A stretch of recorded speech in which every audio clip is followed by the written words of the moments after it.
Hello! This final round of the World Cup qualifiers have officially ended. Alright, it's not necessarily over. There's a few more playoff rounds we gotta see, but the draw is happening on April 1st. We've just found out a lot of the teams that have recently qualified. Bravo to every single one of these teams. So today I'm going to be giving you my thoughts on all the matchups that have recently happened all over the world. I figured I got to discuss this as we won't be talking about many of these countries for some time on the channel. A lot of these teams did suffer some pretty brutal heartbreaks, and let me know in the comments which of these teams you're a bit sad about that you're not going to be able to see in Qatar this year. Without any further ado, let's get into the video. Let's start off with Europe. Why not? Obviously, we just had all these playoff matchups happen. Path A is not complete as Scotland versus Ukraine has to be postponed. That's been news for some time now, but Wales did just beat Austria, which, no offense to Austria, I am not too surprised about. This side was really not impressive in the World Cup qualifiers, as I've talked about. They put off a good fight against Wales, but playing in Cardiff is such a tough task, and Bale had a marvelous display,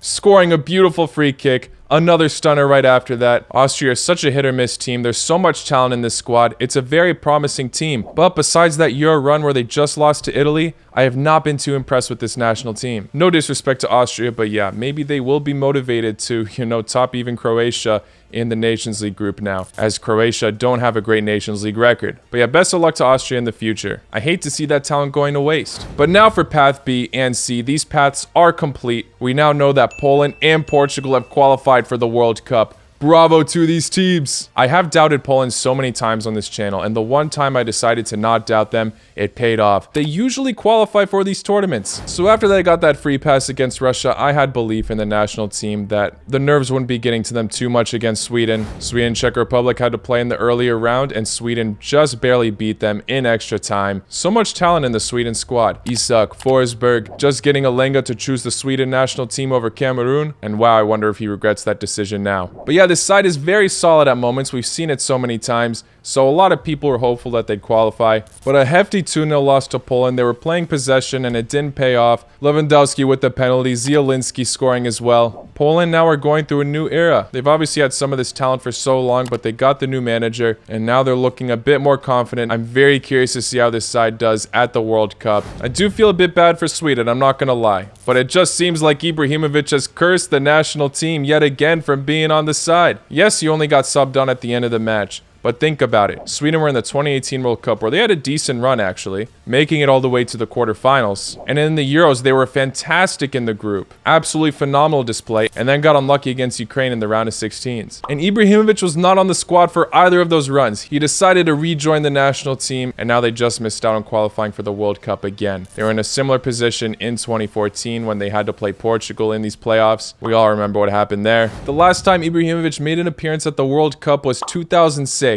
I hate to slam on this guy, he is one of my favorite footballers. And it will be sad to not see this upcoming talent in Sweden pop off in Qatar. But now it's Poland's time to shine. They were not very impressive in recent tournaments. Can they prove themselves now? We'll see. I'm not going to go into too in-depth for Czech Republic as much since they got knocked out earlier, but bravo to this side for making it close. I do feel a bit bad for them as they had Patrick Schick injured. He could have definitely helped in the attack, as Sweden did make a few defensive errors in that match. That injury definitely costed Czech Republic terrible timing. Let's move on to Path C though. Portugal's run first. Beating Turkey. Horrible final match for Burak Yilmaz. I'll start with that. Skying a penalty which could have brought them back into the match. But no, Portugal grabbed a solid 3-1 win even though they were missing so many defenders in this match. Portugal have some of the best attack in Europe. That's a fact. Whether or not they utilize it well under Santos in Qatar is questionable, but they are looking promising once again after these qualifier playoffs. And then in the other match, Italy versus Macedonia. Yeah, what a match that was. Italy absolutely bottled it. Chiesa was clearly missing in that match. The attack was not looking dangerous at all. They had a lot of opportunities, obviously, but what was that Berardi chance? He should have grabbed the winner there. Open goal as well. Macedonia still defended for their lives regardless and kept belief. But Italy are now missing their second World Cup in a row. Very strange for such a top side in football. And this was Italy's first loss in some time. They obviously lost in the Nations League semi-final to Spain, but in the World Cup qualifiers, they finished second, yes, but they didn't get a single loss, just loads of ties. Bonucci even went on with this quote, "We played it all in a one-off match. It's an absurd system. There are teams that qualified after losing 4 or 5 games. We are at home after losing only 1 in the 92nd minute. It is truly madness." While it is true, Italy did have a few more slips in these qualifiers. They shouldn't have drawn to Northern Ireland at the end. They should have converted that penalty against Switzerland. And at the end, Italy should have been better at the attack against Macedonia. I do feel for the Italians. I mean, I love a lot of these players. They just won the Euros as well, which is absolutely insane. But after the Euros, you guys have just been slipping too much. Best of luck in the future, Azzurri, as it's just truly unfortunate to go out in this way. Everyone was expecting it to be Italy's versus Portugal. Macedonia did it instead. Bravo to them. Let's get into that matchup now. Portugal versus Macedonia. All the Portuguese fans coming at me, even though I predicted them to win. I was just rooting for Macedonia because I put the Balkan teams first. Portugal with their amazing attack, surely they wouldn't bottle their chances when Macedonia make the mistake. And they didn't. As soon as Rostovski tried switching the play in his own half, that was just a terrible mistake. That led to Portugal's first goal. Ronaldo played a very interesting role. I mean, that was a brilliant assist as well to Bruno Fernandes. But I've said this many times, Macedonia, you guys should just be proud. Making it this far in the first place is such an achievement. And if they were somehow able to beat Portugal, I think that would have been a greater story than Iceland's run in Euro 2016. I mean, think about it. Obviously, this isn't the actual World Cup yet. It's just the qualifiers. But being in a path with Portugal and Italy, beating both of them would have been massive. I don't care how well they would have done in the tournament. That would have been a fantastic story. Although I wanted the best for Macedonia, I'm not complaining to see Portugal in this World Cup. They're obviously such an exciting side, and it's great to see Ronaldo have one last dance at the World Cup. Alright, that's enough of Europe. Let's move on to Africa now. Now, I did make a prediction video, an updated prediction video, in fact, and I only got 2 out of 5 right. And you know what? I'm not even mad at myself about that. These matches were absolutely crazy. The 2 I was right about was Morocco and Tunisia. I did change my prediction on Egypt and Senegal. I originally had Senegal going through, but then after that first leg, I was like, you know what? Egypt got it. But the Senegal fans decided to throw a rave on the pitch. Lasers freaking everywhere. During the match, maybe it wasn't as bad, but once they had to take penalties, come on. How do you expect these Egyptians to convert their penalties when all these lights are shined through their face? I'm not necessarily complaining. I'm glad to see Senegal in the World Cup. This side has so much quality, so I'm very excited to see how they perform against teams in Europe and South America. But I feel bad for Egypt, man. That penalty shootout, Senegal missed loads of penalties as well. That could have been Egypt's match. Senegal obviously dominated in the second leg, but still, we know Egypt. We knew it was going to go down to that where they just tried to defend for their lives, especially when they're the away team. These home grounds in Africa are just next level. But yeah, poor Mohamed Salah. This guy's doing so well for Liverpool, getting absolutely insane numbers in the Premier League, but then he's just falling short with Egypt every single time. Egypt with 2 heartbreaks now, and both on penalties to the same exact team. Losing the AFCON final to Senegal on penalties, missing out on qualifying for the World Cup on penalties. Huge crucial moments for the national team, and they fail to do it both times. You gotta feel for the Egyptians. My heart goes out to you guys. Bravo to Senegal regardless. Good luck at the World Cup. Now taking a look at Nigeria versus Ghana. Phenomenal stuff from Ghana. I did get this prediction wrong, but I'm not surprised I got it wrong. That first leg from Ghana was fantastic, and in the second leg, they won on away goals. I already mentioned that the wonder kid Isahaku has impressed me so much. The pace Ghana have up front looks absolutely electric, but it's also very shocking to not see Nigeria in the World Cup, I'll be honest. Their striker Osimhen has been talked about a lot, and he couldn't deliver in these World Cup qualifiers. We've seen this side qualify a decent amount of times recently. Everyone was already making jokes that Argentina and Nigeria would be in the same group again, but no. Bravo to Ghana. Nigeria just caught slipping a bit too much this year in the Africa Cup of Nations, losing in the round of 16s to Tunisia. Now not qualifying for the World Cup. Glad to see Ghana get another chance as they were a bit unfortunate in 2010. I thought Luis Suarez has cursed this team, but now they're back in business. Let's see how far they go in the World Cup. But let's take a look at another huge talking point out of these matches in Africa. Algeria versus Cameroon. This matchup was absolutely mad. Cameroon winning on away goals. On aggregate, this finished 2-2. And not only that, Algeria looked like they had it in the bag. They got the away win, which is massive. I've already stated these home advantages in Africa are a huge deal. But then Cameroon get an early goal. The match goes to extra time. Algeria get a goal in the 118th minute. It looks like game over, but Cameroon, this side never gives up. In the 124th minute, off of a set piece, Toko Ekambi gets a clean finish, and it finishes 2-1 in the second leg, 2-2 on aggregate.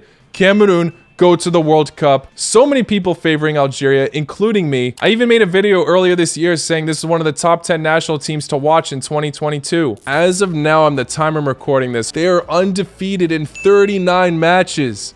That's actually massive. They also just won the 2021 Arab Cup hosted in Qatar. Obviously, their World Cup stance isn't confirmed yet. For none of the African teams it is yet. But I have a good feeling that they're going to make it. And I have a very good feeling that they could be a solid underdog in the tournament. With the way they're going right now, obviously they haven't been playing any European teams lately or South American teams. But there's no denying that this is a very impressive run. And if there's any African team to be an underdog in the World Cup, if they qualify at least, I think they have the best shot. Wow, that's embarrassing. Oh well, Cameroon, welcome back to the World Cup. Gotta say, what a fall from Algeria though. After this amazing win streak, they not only failed to qualify for the World Cup, they also crashed out of the Africa Cup of Nations, finishing 4th in their group, after winning it themselves last time as well. Algeria is no longer a top 10 national team to watch in 2022.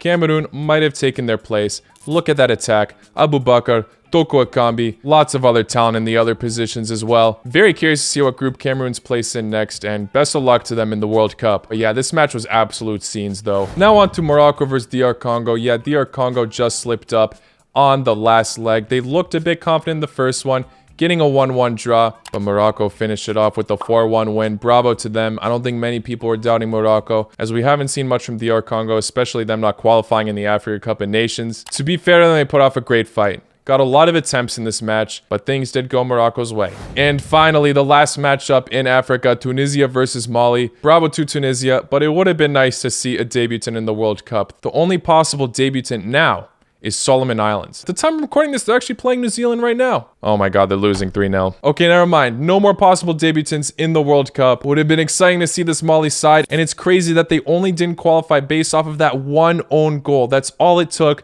in the first leg. Tunisia didn't even score any goals themselves. Mali did all the work for them, clearly. You gotta feel for this defender. He got sent off right after as well. Don't blame me, he was probably super frustrated. Poor Mali, that's all I gotta say. They put off great fights. They nearly did it. And in the AFCON as well, they weren't looking too shabby there. But yeah, I'm curious to see if Tunisia can make it out of the group stage this time. Now let's move on to CONCACAF. At the time I upload this, we will know which of these teams do automatically qualify, but I am recording this a bit earlier before this match day starts. It is looking confident though that the US and Mexico will automatically qualify. All the USA has to do is not lose 6-0 to Costa Rica, and Mexico can't get an absolutely horrendous result against El Salvador. Things will probably go their way, so Costa Rica is in the playoff round, they're still in the race, but Panama just got knocked out after they got a huge, hefty loss against the USA, 5-1. The last international break was too tough for them. They had to play the USA and Canada, and before that they drew to Honduras, which is when all hope and belief was gone for them. USA taking advantage of their poor form. Christian Pulisic with a brilliant hat-trick. His first ever for the USA as well. A bit heartbreaking for Panama. Things brilliantly went their way last time in the qualifiers after the USA had a pretty embarrassing way to go out against Trinidad. Better luck next time, Panama. That's all I got for CONCACAF though. Like I said, Costa Rica is still in the race. El Salvador, Jamaica, and Honduras have been out of the race for a good amount of time now. Well, El Salvador was in it at the end, but yeah, things weren't going to go their way. Come on. And in Asia, if you didn't already know, there's 2 groups for these qualifiers. Place 1 and 2 automatically qualifies. Iran, South Korea, Saudi Arabia, and Japan have already did the job. The 3rd place spot is a playoff spot. In Group A, everything was up for grabs. United Arab Emirates just beat South Korea. Lebanon is last right now, but before the final match day, themselves, not a great chance, but still they were still in the race along with Iraq to grab that 3rd place spot. But bravo to the UAE for just clinching it at the end against a massive team as well. Iraq drew with Syria at the end, and it's crazy that they balled it as they beat the UAE not too long ago in the same international break. So you gotta feel for this side a bit, but yeah, the United Arab Emirates plays Australia in the playoffs in June. Both of those sides are still in the race, but not confirmed qualified yet. And in the other group, you know, Oman looked like they were close to getting that playoff spot at the end, but still, despite Australia losing those final games, they had that playoff position in lockdown, so it wasn't a recent discovery that Oman would not make it to the playoffs. In South America, we saw Uruguay get a questionable win over Peru. I think the ref definitely should have checked that over. Anyway, that win had Uruguay and Ecuador making it, while Peru had to hang on for that playoff spot as Colombia could take it if Paraguay were able to beat Peru.